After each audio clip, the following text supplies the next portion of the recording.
Hello, I'm Addison with the Women's Cannabis Chamber of Commerce. The Women's Cannabis Chamber of Commerce is proud to bring together influential leaders from across diverse sectors in the cannabis industry. This dynamic group explores the intersection of gender, leadership, and the evolving landscape of women leaders' influence in cannabis. Joining the conversation today are Dee Russell, formulator and consultant at the Happy Chef, and an author. She's based in Florida.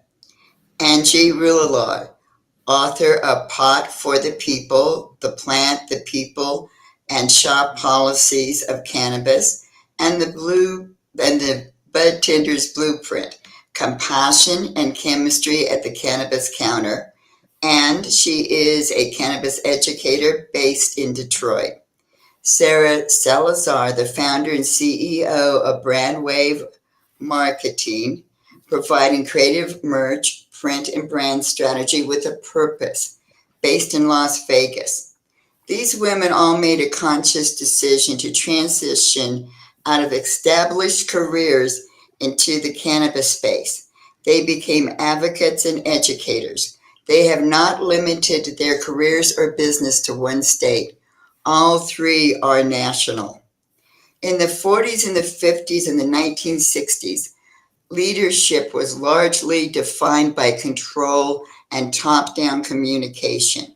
The dominant models, transactional, autocratic, and often fear based, left little room for creativity or team input, fostering a culture of compliance rather than innovation. Over time, leadership evolved to emphasize clear communication, integrity, vision, empathy, and qualities that empower and inspire teams. So, ladies, what do you feel truly makes effective leaders? Being, Grit, yeah, being human. grit. Yeah. The where you find success is literally in the madness of keeping going. Yeah. You just don't quit. No, Never do. no, you got to keep going. It's Yeah, and it's true grit keeps you through this industry. But I think a lot of that too, like self-awareness goes hand in hand with that as well. Absolutely. Just because, the more you understand your tendencies too, the better you can talk to people, the better you can lead people. So I just think, there isn't one without the other. You have to have grit, yeah, but your Oh, self-awareness is huge. absolutely, and like I co-sign with that completely. But also just having the true grit with things that are out of our control, not necessarily in our leadership roles with our staff and our partners and the patients, but more so what the government is doing and how the immense amount of patients that we have to have per state and the great United States. We this is prohibition still. We are still in this rat race, even with 41 states having some type of legality or whatsoever, we are still pushing and fighting for the same thing. yeah, And we have no control over what happens with that. Things change Right. all the time. you don't. Yeah, and part of that grit is taking what we know is madness, like you said, coming from the government and everything else, and having to explain that to your staff. Going, I get it. It Like sucks. it's out of my hands. No sense. Yeah. I Shoot can't the do anything. messenger, but this is the way that the policy is written because this is the way that the law is written. Yeah. So you really gotta, take it upon yourself to explain it and, let them know, yeah, this is madness. But unfortunately, the Absolutely. And rules are just working. also the way, like, yeah, because, I'm in multiple states as well as, I've opened 4 facilities in Puerto Rico. And with the different regulations between medical and recreational and how the laws just vary. Like we've had a lot of difficulties and challenges in hiring people that have came from other markets. Like we'll have someone come from like the Oregon market into the Florida market, polar opposite. And everything that employee would be suggesting us to do is illegal in that state. Like we can't have these events. We can't give away free uninfused samples at our dispensaries. We can't give you out anything but water at our dispensaries, and every single state and every single market is so different that you really just need to, like, be on top of the regs all the time and just make sure that that is like educated, so like cemented in your staff, just to limit liabilities, because Yeah, and keep it fluid, because we yes. all know that those changes in the regs come down on a freaking Friday afternoon. Yeah, And you're right, you missed it. Saturday morning, your managers are like, what the fuck? Happened. And then, Monday morning, your Monday through Friday, team lead or whatever is like, I literally was gone for 48 hours. What do you mean all of that had to come off the shelf? Or, you can't say this and you can't do that. I'm so happy you said that. I went through something so similar, like literally 2 months ago, where like I had to produce bulk, for the state of Florida. So, I'm gloved up. I'm running my depositors. I have all my inductions going, and my phone is blowing up for, my other half of my brain, like the CEO brain, has to deal with. And I'm like, how the heck did all these problems happen in 24 hours? I have no idea. Yeah, you got to be fluid. You do. Yeah. And sure, the same goes for the marketing, Sarah. You know what you can Right. say. Yeah, and you have to remain compliant, and you have to stay up to date with everything that's ever changing, like you lady said. And so marketing, I think it's just such a huge part overall of the industry. And like you said, you can't hold certain events, or if you have to get really creative as to how you approach advertising. You have to get really creative as to if you do want to host the event, okay, how can we do this to where we're getting around certain things but still making sure that we minimize that liability. So there is so much to it. So when you just mentioned, the employee side of it too, I'm like, oh my God, going from California to Nevada, then, North Dakota, where it's not illegal. I've moved around everywhere. So I'm like, it's always been amazing to me to just kind of learn throughout every state what the differences are, Yeah. Oh, yeah. Yeah, no, for sure. When I travel, I always love to go to the shops just to see how they do things. And, I'm a big fan of Key West. So I'll go down there and it kills me. I'm like, it's medical. You know what I mean? I'm a med patient, even though Michigan's got both. Why in the hell can't I renew my script here the same way that I would up in Michigan for, whatever, blood pressure medicine, so you're right. Exactly. Exactly. I can need blood pressure medicine or, blood thinner medication. Mhm. And I'm from Virginia and I can go to California and get it. So why, I don't understand why you are not a patient. You are Right. a patient. Right. And Right. And then you throw in the hemp, and us that know, well, go ahead. I'll go to a hemp store and I'll buy a THCA joint, knowing damn well the minute I set it on fire, it's the exact same joint. oh, I love it. You have the THCA farm bill little cross that everyone likes. Like, what's THCA? I'm like, oh my gosh. Oh, yeah. If only somebody would write a book, right?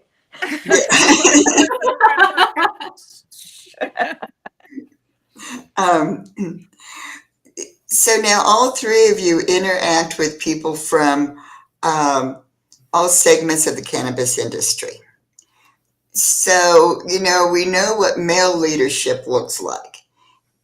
Does women leadership look the same?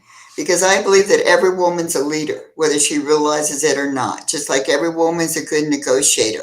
Because if you're a mother and you've ever had to negotiate with a 3-year-old, that's only the beginning, and also to just organize your little flock of children or, the other activities that we're involved in as women. We may not be out there playing team sports and learning that form of leadership, but as little girls and young women, we still belong in organizations and participate in them, where oftentimes there seems to be this unspoken division of who's going to be the leader and who's going to be the followers.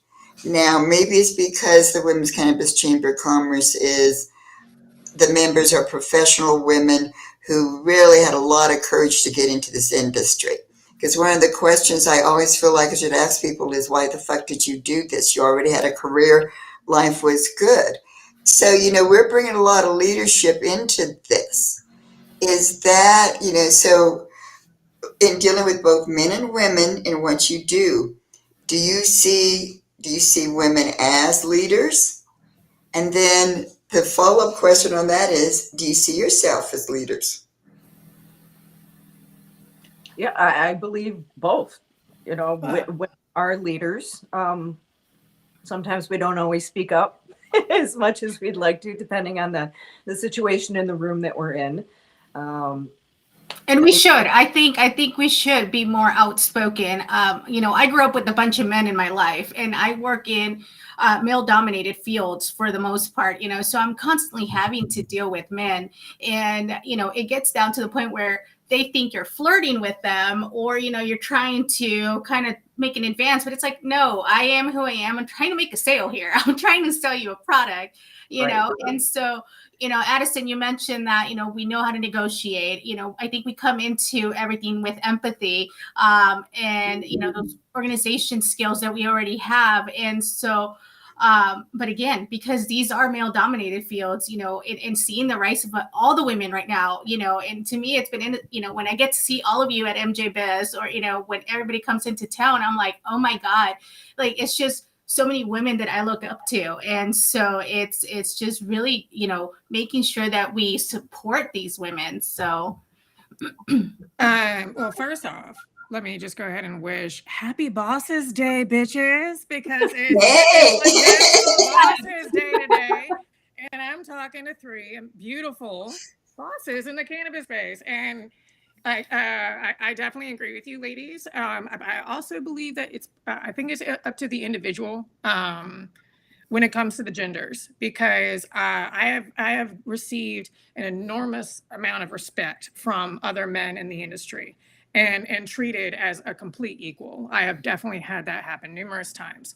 However, I've also done consults like in different parts of the world, different countries. I've done consults in Colombia, I've done consults in Canada, I've done consults in Germany, and and just also in just different states, and then also in territories, Puerto Rico, and different.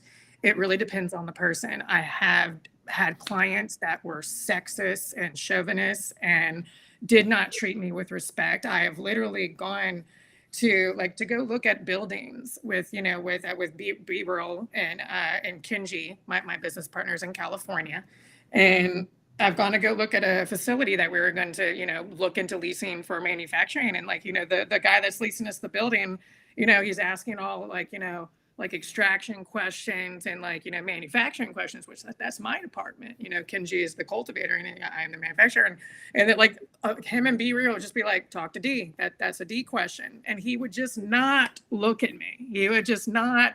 Even he still would turn and start talking and asking them questions, and I'm just sitting there like this, like, okay, and I've also tried, because as a woman, just because there are many countries and many cultures that don't held us as highly as America, and that's just facts. It's a very sad fact.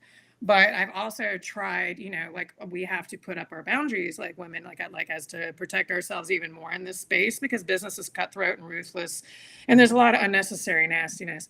And so we have to protect ourselves, because we're also protecting all the people that we have to, our payroll. We have other families that we have to worry about.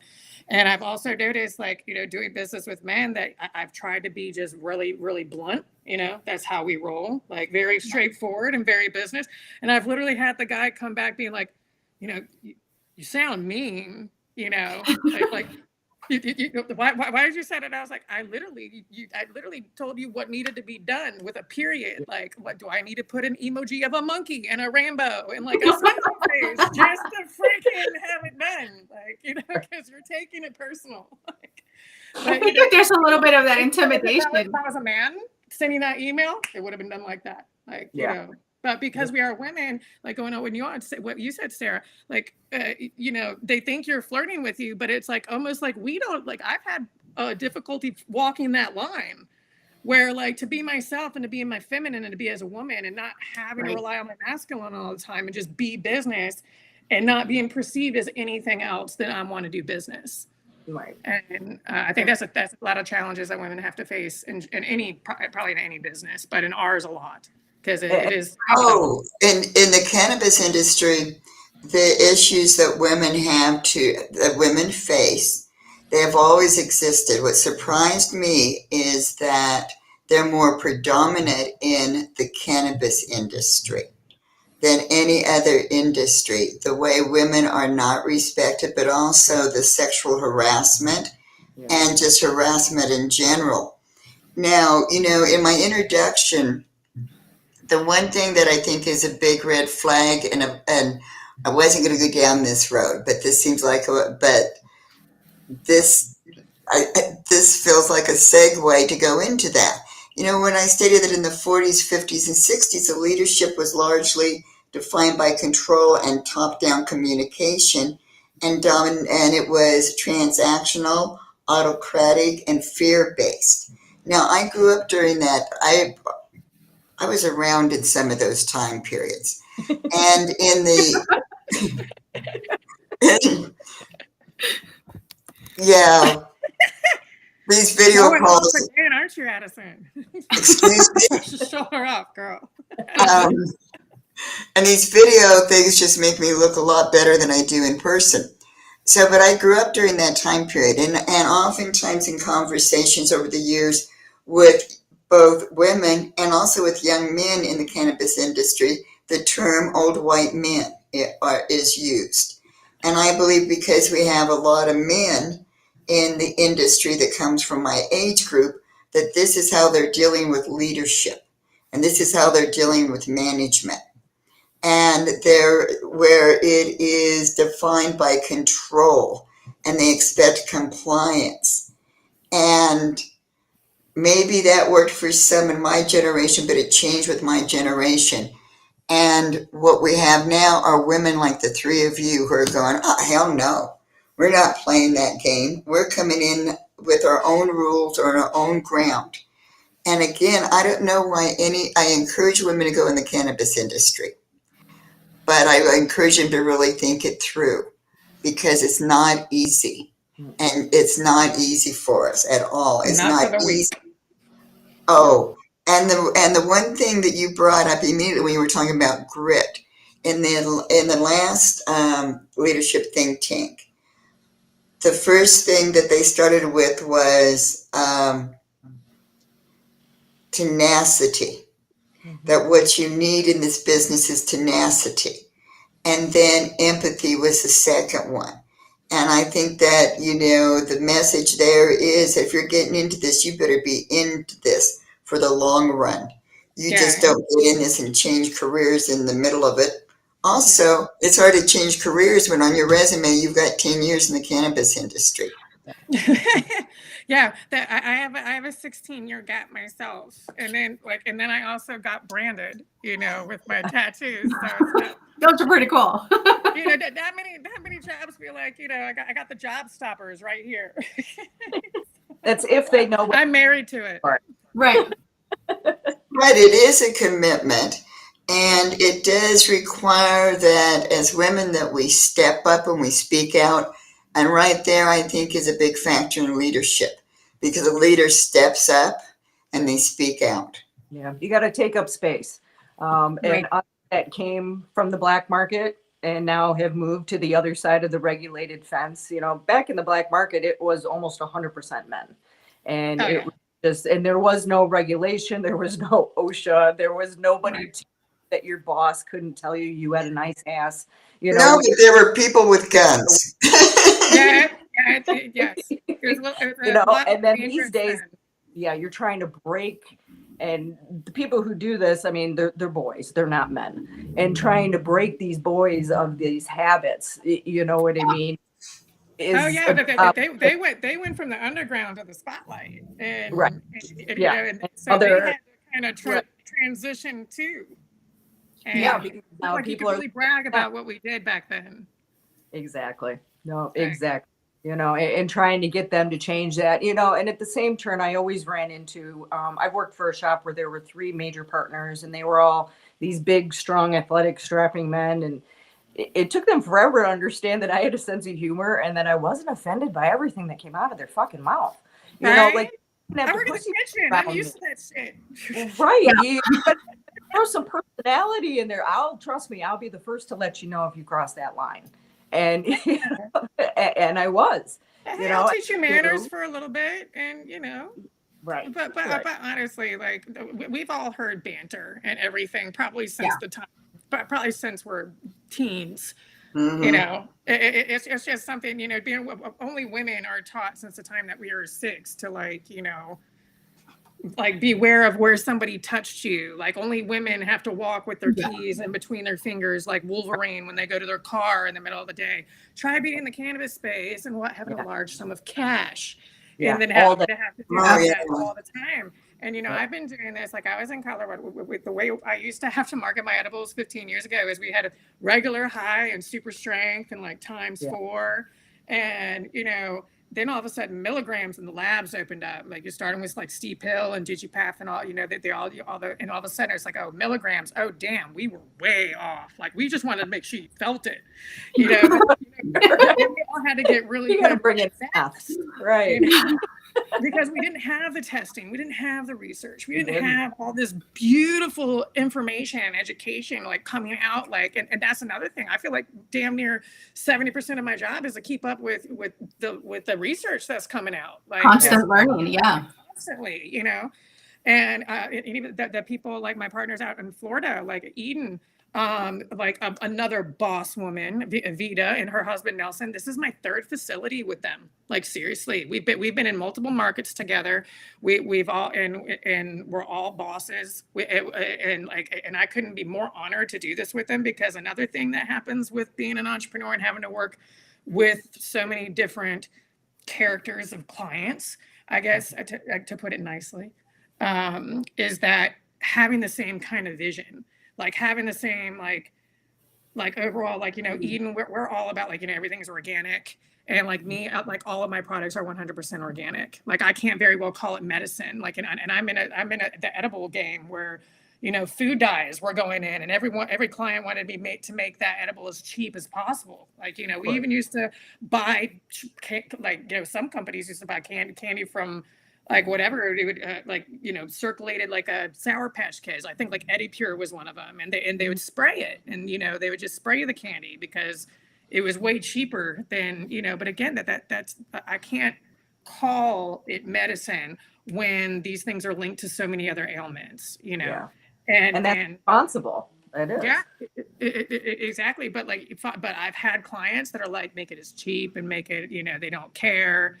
You've had clients that, like, again, the empathy that women naturally have in us as like just nurturers. Like, most of us are mothers. Like we wouldn't put in our bodies what we wouldn't put in our kids' bodies. We wouldn't put it to anybody else, any other bodies. We consumer patient first. Exactly. How it's going to be received instead of how much money am I going to get off of this if I just spray this gummy, even though the distillate ends up on the inside of the bag. No.